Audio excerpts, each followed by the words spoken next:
Greetings, those who are here as we continue with our Bible study, and those that will join us online later. May God bless you as we continue to follow us as we present this series on building characters for eternity. Today we're looking at another character, the sixth son of Jacob, Issaca. Let us just hear what Jacob says to Issaca. Only two verses that he says to him in Genesis chapter 49, verses 14 and 15. He says, Issaca is a strong donkey lying down between two burdens. He saw that rest was good and that the land was pleasant. He bowed his shoulder to bear a burden and became a band of slaves. Wow. Very loaded language. Reading and just from a glance, it's difficult to tell what is Jacob saying about Issaca. What is the character of this young man he is talking about and predicting his character through what, as a father, Jacob had seen in this young man as he was growing. If we go and read the whole chapter of the house of Jacob, we will come to realize that there is a theme that is going on in this household. And this theme, we can call it the war of the wombs. There was a war of the wombs in Jacob's house.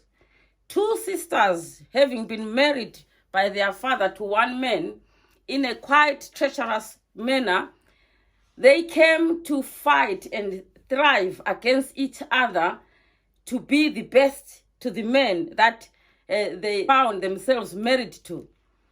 Leah was the less favored.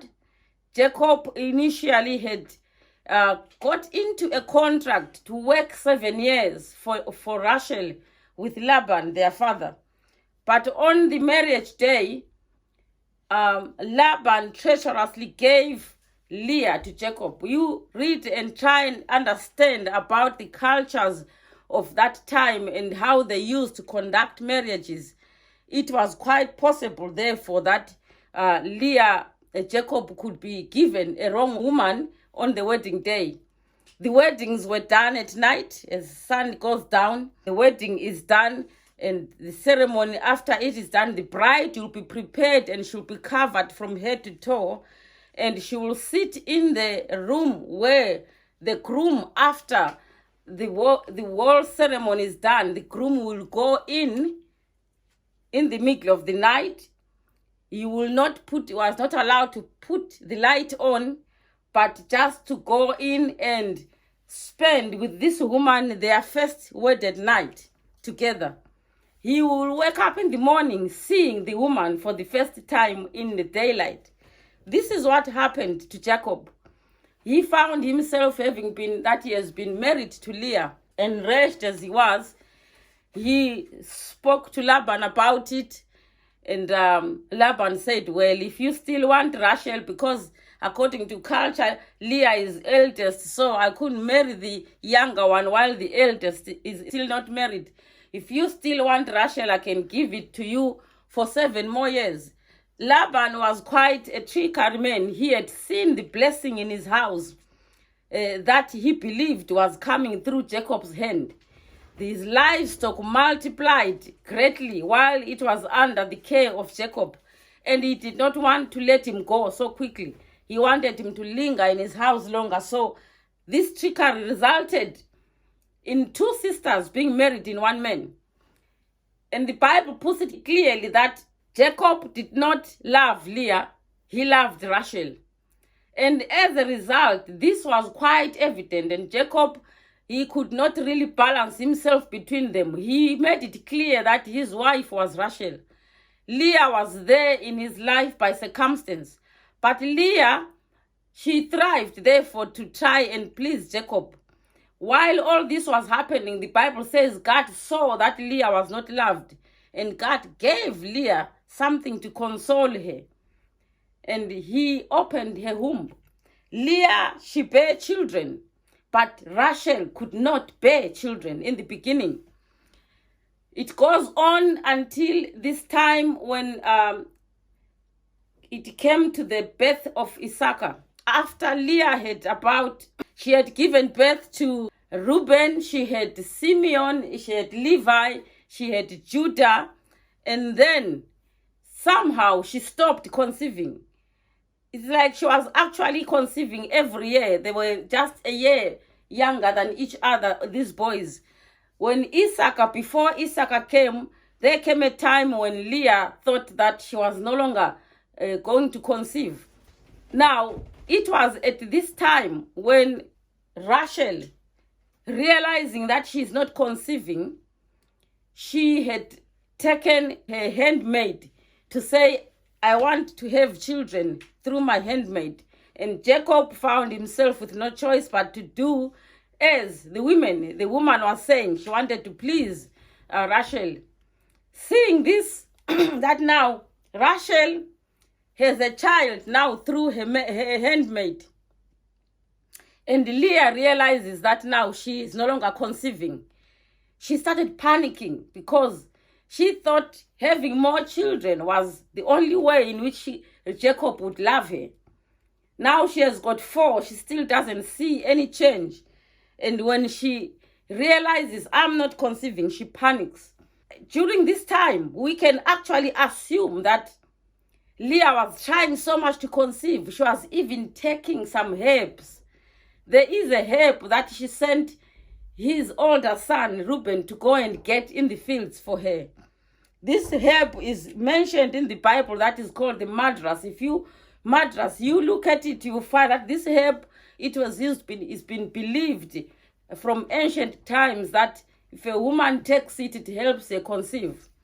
So as Rachel sees Reuben coming from the fields carrying these roots to a mother who had sent her, obviously, to go and get them for her, Rachel comes also and asks Leah, please, can I have some of your son's madras? All of them, they're competing that I may be the one who conceives this time. It is just something that we can see by imagination, and I don't know what kind of life they really lived and how bearable it was. But as this happens, Leah, she spills it out to Rachel to say, you will not have my son's madras. You have taken my husband. Now you want to take my son's madras as well. I will not give them to you. Rachel gets into a bargain with her sister. She says, okay, can I have some of the madras, and then in return, I will ask Jacob to come and spend the night in your house today. Now, that actually tells us that Jacob was no longer going to Leah. He was always with Rachel, and Rachel, she did not have any child by that time. So it is obvious now to Leah here that the more children she has, there are 4 of them now in the house. But still, that doesn't seem to have changed Jacob's feelings towards her.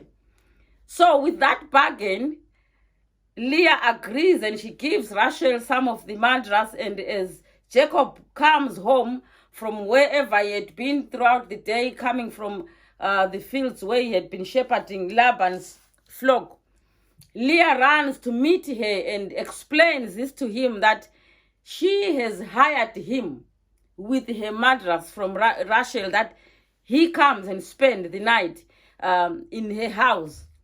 And then it seems like Jacob, there was nothing he could do. He complied and he went there. It was at this point that Issaca was conceived. His name actually means for hire. When this boy is born, Leah, to remind herself, she gives him the name for hire, to hire him. That's Issaca. Now, I don't know what effect is there in a child who, when they are born, they are already born with this stigma, carrying this stigma, surrounding the way they were conceived and surrounding the war that was going on in the house, in their home as they were born. But we do get a bit of an idea as Jacob speaks these words to this young man. He says he is like a donkey that is couching between two burdens. And as he's couching, he bears it because he saw that the land is good. He loved to be part of this family. But as much as he loved to be part of the family, he had to bear with all the ridicule that came with his birth. And he actually surrendered himself to be a slave. This is the kind of a person that Issaca was. Ever seen people who seem to be so burdened, like they are carrying the whole world on their shoulders? They have not learned to place their burdens at the feet of the cross and trust him who has carried our infirmities. As we go on, we see circumstances surrounding his birth put clear the war that strived in Jacob's house. That is, we find it in Genesis chapter 30. We read verse 14 to 18. We will get the story I have just summarized. And we see the kind of the route that Leah was taking to try and make sure that she continues to conceive and have more children to please Jacob. Behold the strife that results when we stray away from God's original plan. Polygamy was never God's plan for men. But where a man finds himself with 4 wives, as Jacob had, as much as we can understand the circumstances behind Jacob finding himself with 4 women, 2 wives given to who were sisters, and each of them had handmaids who ended up being ordered to provide children for these 2 women who were fighting, in competing through childbearing, the war of the wombs. This is the situation that ends up Jacob finds himself in. But it was never ideal. There was always strife in Jacob's house, and hence Issaca is born into this strife that was becoming so evident even to the children, realizing that this was Reuben, the firstborn of Leah, who had gone to get the madras for his mother. And they must have understood what is going on in this family. What is the effect on a child whose name tells of his negative birth circumstances? We get to hear that this young man was never a happy one. He looked like one who is always carrying a burden in himself. Born into a house of polygamy, into a house that is divided and full of wars like this, and his real birth also was actually a testing point of what kind of home this was. Jacob watches this boy grow, and on his deathbed, he tells all about him. It is one thing that we have got to realize. Marriage is what God has set in the beginning, and he blessed it, Adam and Eve. Later, as years passed by, humanity increasing in the world, they concocted ideas for themselves that God had never approved of, and brought so many sorrows, starting in the family. Children suffer as a result of the mistakes of parents. As we can see, this young man, Issaca, he was always looking like a donkey couching between 2 burdens to please everybody in the family and wanting to belong into this wonderful family of Jacob and to live for himself. That seemed to have been something that made him to surrender himself to be kind of a slave in the family, just to get everyone happy, to please. He finds himself like he's a kind of a catalyst or a unifier, which he could not do. But that must have brought a lot of sorrow in Issaca's heart. And hence, his life, he looked like that child who is always longing to be accepted, to be loved, and yet that was still so far from him.